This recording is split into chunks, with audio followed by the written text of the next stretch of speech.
पूरा मामला देखिए इसमें है कि जो 11 साल पहले दलित समाज के जो 6 व्यक्तियों को ट्रैक्टर से कुचलकर मार दिया गया था किसी जमीनी विवाद में, फैसला ऐसा दे दिया है कि वो सब बाइज्जत भरी हो गए, मतलब निर्दोष साबित हो गए। तो एक तरह से सवाल ये उठता है कि आखिर वो निर्दोष है तो फिर उनको मारा किसने।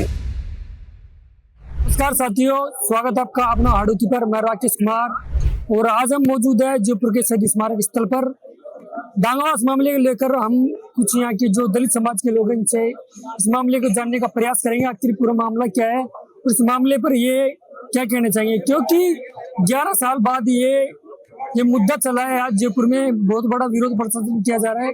जो 40 लोग आरोपी थे उनको सरकार कोर्ट के द्वारा उनको बरी कर दिया जाता है। जो 5 लोग थे जिनकी हत्या हुई थी ट्रैक्टर के द्वारा, क्या उनको न्याय मिलना चाहिए? इन्हीं कुछ तमाम सवालों को लेकर हम यहाँ के कुछ दलित समाज से चर्चा करेंगे। बाप जी, क्या कुछ कहना चाहोगे, क्योंकि 11 साल बाद ये मुद्दा चला है। आज जयपुर में शहीद स्मारक स्थल पर इतना बड़ा विरोध प्रदर्शन करें, पूरा मामला क्या है हमसे जानने का प्रयास करेंगे। पूरा मामला देखिए इसमें है कि जो 11 साल पहले दलित समाज के जो 6 व्यक्तियों को ट्रैक्टर से कुचलकर मार दिया गया था किसी जमीनी विवाद में, तो हाल ही में जो इसका फैसला आया है उसमें जो उनके अन्याय अत्याचार जो करने वाले जो लोग थे उनका कोई सजाती न्यायाधीश था, तो उसने फैसला ऐसा दे दिया है कि वो सब बाइज्जत भरी हो गए, मतलब निर्दोष साबित हो गए। तो एक तरह से सवाल ये उठता है कि आखिर वो निर्दोष है तो फिर उनको मारा किसने। तो इसलिए इसके विरोध में आज हमें जंतर हमारे यहाँ पे शहीद स्मारक पे इकट्ठा हुए हैं कि आगे हमें क्या करना है, हमारी रणनीति क्या होगी। पूरे दलित समाज में आक्रोश है, गुस्सा है कि आखिर हमारे लोग भी मर गए, किसी को कोई सजा, कोई एक तरह से आरोप ही तय नहीं हो कि कौन है।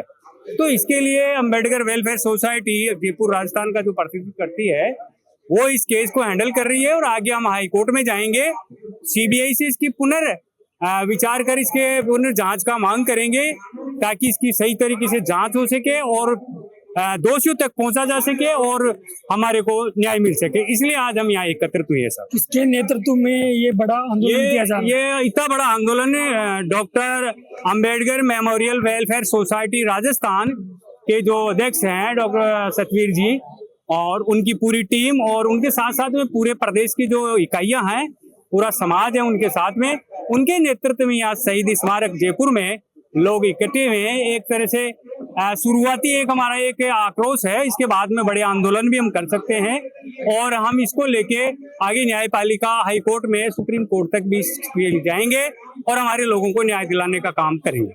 सरकार से आप लोगों की क्या मांगे, क्योंकि दलित समाज यहाँ काफी बड़ा हजारों की संख्या में लोग उमड़े हैं? सरकार से हमारी यही मांग है कि देखिए, एक तो इसकी जांच सही नहीं हुई, तथ्यों को साक्ष्यों को छिपाया गया है और जो सीबीआई है और जो जांच एजेंसियां हैं, सीबीआई सीआईडी वगैरह हुआ, ये सारी गृह मंत्रालय अंडरटेकिंग होती है। तो हम सरकार से मांग करेंगे कि आप अपने अधिकारी जो जिस तरह से उन्हें भाई भतीजावाज करके और जो पक्षपात पूर्ण करके जांच की है उनको आप हटाइए। गवर्नमेंट में उनका कोई लेना देना नहीं। इस तरह से अगर जांच करेंगे तो, और जो निष्पक्ष और अच्छे अधिकारी है उनसे जांच करवाइए, इसकी दोबारा जांच करवाइए और जांच करवा के आरोप तय कीजिए कि कौन इसमें दोषी है और उसके बाद में इसमें आगे केस चले, मुकदमा तारीखें तय हो, उसके बाद में इसका फैसला है, हमारे लोगों को न्याय मिले, ऐसी हम कोशिश करेंगे। सरकार से हमारे जो जनप्रतिनिधि बैठे उनसे भी मांग करेंगे और वो हमारे लिए काम करेंगे। कांग्रेस पार्टी के कई बड़े नेता है जैसे टीकाराम जूली, वो भी दलित समाज से आते हैं। आपको नहीं लगता कि वो आपके समाज के साथ क्यों नहीं दे पा रहे हो? ये बिल्कुल तथ्यात्मक बात है कि हमारे समाज से जो बाबा साहब के दिए हुए आरक्षण से रिजर्व सीटों पे जीत के जाते हैं, वो बाबा साहब का काम न करके उन पार्टियों के गुलाम बन जाते हैं, उनकी विचारधारा का गुलाम बन जाते हैं। तो वर्तमान में आप देख सकते हैं बाबा साहब के नाम से जो क्रांति आ रही है वो उनको भी सबक सिखाने का काम करेगी। अगर वो हमारा काम नहीं करेंगे तो वापस हम उनको घर बिठाने का भी काम करेंगे।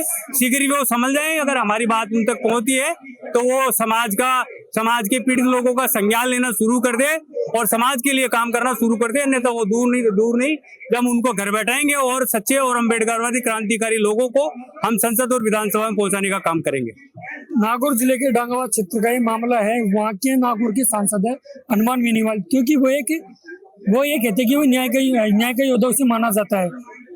जाट बड़े नेता है, जाट समाज के एक लड़के का भी उसमें मौत में मृत्यु हो जाती है और 5 लोग जो कि दलित समाज के लोग थे। आपको क्या लगता है कि दलित समाज का हनुमान बेनीवाल को साथ देना चाहिए था? बिल्कुल, मैं ये नहीं कहता कि दलित समाज का साथ देना चाहिए नहीं देना चाहिए। मेरा ये कहना है कि न्याय का साथ देना चाहिए। इसमें जिन लोगों के साथ अन्याय अत्याचार हुआ है उन लोगों का के न्याय के साथ देना चाहिए, न कि वो दलित समाज की बात है। चाहे जिसके साथ कोई भी पक्ष हो, जिसके साथ यदि अन्याय हुआ है तो उस अन्याय होने वाले व्यक्ति के साथ खड़े होने चाहिए ताकि उसको न्याय मिल सके। जो कांग्रेस है, जो NSUIC के जो रवि झाकड़ है, वो भी दलित समाज से हैं और वो भी लगातार दलित समाज के लोगों की, युवाओं के लोगों की मुद्दा उठाते हैं, उनका साथ देते हैं। तो इस मामले पर वो भी पीछे क्यों हट रहे हैं? वो पीछे क्यों है ये उनका व्यक्तिगत मामला हो सकता है, लेकिन न्याय सबको मिलना चाहिए। न्याय समानता और का अवसर है, न्याय समान मिलनी चाहिए, किसी के साथ अन्याय नहीं होनी चाहिए। यदि ऐसे न्याय नहीं मिला तो न्याय से लोगों का विश्वास उड़ जाएगा। इसलिए उनकी क्या मजबूरी रही होगी, क्यों नहीं आ रहे, वो एक उनका व्यक्तिगत मामला हो सकता है। बाबूजी, मैं आपसे आखिरी सवाल जानने का प्रयास करूंगा। तो कांग्रेस के बड़े नेता है गोविंद सिंह डोटासरा जी, वो भी एक जाट नेता है। तो क्या आपको क्या लगता है कि अगर वो दलित समाज के लोगों का साथ देंगे तो उनका जो जाट वोट बैंक है वो बिगड़ जाएगा? देखिए, हम इस मामले में ये कहना चाहेंगे कि भले कोई किसी जाति का यदि उसमें न्याय का और पीड़ित पक्ष के प्रति थोड़ी भी दया धर्म है और न्याय की गुंजाइश है तो उसको बोलना चाहिए, भले वो डोटासरा जी हो, भले हनुमान जी बेनीवाल हो। और जो अपराधी होता है, मैं बात सोचता हूँ, अपराधी की कोई जात नहीं होती, अपराधी का कोई समाज नहीं होता। अपराधी होता है, वो किसी भी समाज को हो सकता है और अपराधी के खिलाफ और न्याय के पक्ष में किसी भी समाज के विधायक सांसद को बोलना चाहिए। बात तथ्यात्मक तो यह है, और वो अपने मन में इस प्रकार से वोटों की लॉबिंग को लेकर जातीय पक्ष का करते हैं तो फिर उनसे बड़ा कोई नहीं। क्योंकि आज 40 लोगों को बरी कर दिए गए हैं, संविधान की भी पालना नहीं हो पाई। संविधान की भी पालना नहीं, पूरी न्यायिक प्रक्रिया को एक तरह से दथा बता करके और दूर कर दिया गया है और पूरी न्यायिक व्यवस्था चरमरा गई है। ऐसा लगता है कि इस देश में जो पक्ष है, शोषित है, उनको न्याय मिलना बहुत दूर की कौड़ी साबित होता जा रहा है। तो इसमें दूरगामी कदम उठाने की और ठोस कार्रवाई करने की जरूरत है। जो क्या नाम है, दोषी लोग हैं CBI के, उन्होंने अगर ऐसा तथ्यों को छुपाकर सबूतों को बिठाकर जांच सही नहीं की तो उनके खिलाफ भी हो, और जो उन्होंने तथ्यों के होने के बावजूद यदि गलत फैसला दिया तो उस न्यायाधीश के खिलाफ भी कड़ी कार्रवाई की जानी चाहिए। सरकार से अपनी मांगे रखी, अगर सरकार आपकी बातें नहीं मानी जाती है तो आप लोगों का अगला बड़ा कदम क्या रहेगा, रणनीति क्या रहेगी आप लोगों की? देखिए, सरकार से हम मांग करेंगे, हमारे जनप्रतिनिधि और हमारे जो डॉक्टर अम्बेडकर बड़ी संस्था है उसके जरिए भी। इसके बावजूद यदि सरकार हमारी मांग नहीं मानती है तो हम पहला कदम तो हमारा ये यूडीसी से जुड़ा हुआ मामला है, तो हम हाई कोर्ट में जाएंगे, इसका वहां पे लगाएंगे कि आगे इसकी जांच हो और आगे कार्रवाई हो।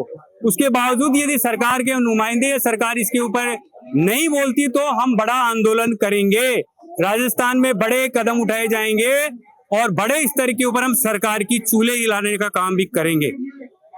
उस मामले में महिलाओं के साथ भी दुर्व्यवहार किया गया, मारपीट भी की गई, इस मामले को आप कैसे देखते हैं? तो महिलाओं के साथ दुर्व्यवहार करना, आदमियों की हत्या कर देना, ये सारे अपराध की श्रेणी में है और हम अपराध का घोर विरोध करते हैं। और आज जो आरोपी बरी हुए हैं उनको किसी भी धाराओं में दोषी नहीं माना, ना तो किसी महिलाओं के मामले में और ना ही किसी हत्या के मामले में। इसीलिए तो हम आज ये है कि भाई जो भी सरकारें हैं वो उसको सही तरीके से पैरवी करती तो शायद न्याय मिल पाती। इसलिए हम सरकार से मांग करते हैं कि उसकी सरकार की ओर से, पीड़ित पक्ष की ओर से फैसले का अपील की जाए और पुलिस ऐसा जिससे कि न्याय पे लोग विश्वास कर सके। बिल्कुल, धन्यवाद आपका। दोस्तों, शहीद स्मारक स्थल पर लगातार दलित समाज के लोगों का बहुत बड़ा विरोध प्रदर्शन किया जा रहा है। लगातार हम देख रहे हैं कि कई जो लोग हैं वो अपनी अपनी बड़ी मांगे रख रहे हैं सरकार से। मांगे रख रहे हैं। अगर सरकार इनकी बातें नहीं मानती, इनका अपनी रणनीति इनसे हमने जानने की कोशिश करी और हम आपको लगातार जनता की मुद्दों की बात करते हैं, तो जनता के साथ जनता की आवाज उठाते बने रहे मेरे चैनल आपनो हाड़ौती पर। तब तक के लिए धन्यवाद। जय हिंद, जय भारत।